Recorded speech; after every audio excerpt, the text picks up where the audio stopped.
دل ویران، چشم پریشان اور دماغ حیرت زدہ ہو تو سمجھ نہیں آتی بات کہاں سے شروع کی جائے۔ دل کھلکھلائے پھر بھی معلوم نہیں پڑتا کہاں سے آغاز ہو۔ مسکراہٹ بھی نہیں چھپتی، آنسو بھی۔ دل کا کیا کروں، بات کا، آغاز کا؟ دل کی بات دل سے کرو یا کسی دل والے سے، یا دل میں رہنے دو؟ گھر والوں سے کرو، چاہنے والوں سے کرو کہ دل گداز لوگوں سے، اور جس کا نہ کوئی گھر ہو نہ کہ گھر والے، نہ چاہنے والا بلکہ چاہ والا، تو وہ جائے دل والا ڈھونڈے۔ خود کا دل لے کے جائے یا گھر ہی چھوڑ جائے، بولو یہ بھی بتا دو۔ کیا کوئی آنسو سمجھے، کہاں کوئی مسکان؟ ویسے راز کی بات سنو۔ بات کرنی کبھی اتنی مشکل تو نہ تھی۔ سمجھ اس بات کی نہیں آتی کہ بات سمجھ کیوں نہیں آتی۔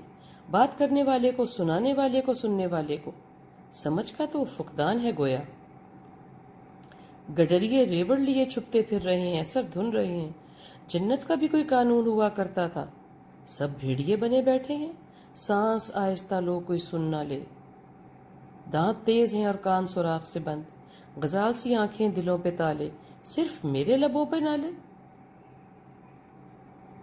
آہو فریاد اور چند حیرانیاں، اماں بھی کے زمانے میں کچھ کوتاہیاں، چند بند نافرمانیاں ہوں گی، کردہ نہ کردہ۔ اس کی بات تو خود سے ہی ہو جائے تو ٹھیک ہے، تحشیر کا کیا فائدہ؟ کوئی قصہ گوئی کی محفل جمی ہے کیا؟ کوئی ٹی وی کا پروگرام تھوڑا ہی نہ ملنا ہے، یا ریڈیو کا؟ ویسے داستان میں داستانیں اتنی ہیں کہ پروگرام مل بھی سکتا ہے، داستان گوئی کی محفل جم بھی سکتی ہے، مگر میرا منہ بند اور کئی اوروں کا پیٹ ڈھکا ہی رہے تو ٹھیک ہے۔ جب تک ہی ٹھیک ہے، جب تک میں لو لگا کے بیٹھا ہوں اور درگزر کیے ہوں۔ کانوں میں اڑتی پھڑکتی آ ہی جاتی ہیں تمہاری بہتان بازیاں۔ کوئی اور دل پشوری کی تو پھر نہ کہنا کہ ہم کو خبر نہ ہوئی۔ خبر تو ہم کو بھی ہو جاتی ہے، تم کو بھی۔ مخبر یہاں بھی ہیں نیک بخت، وہاں بھی ہیں بدبخت۔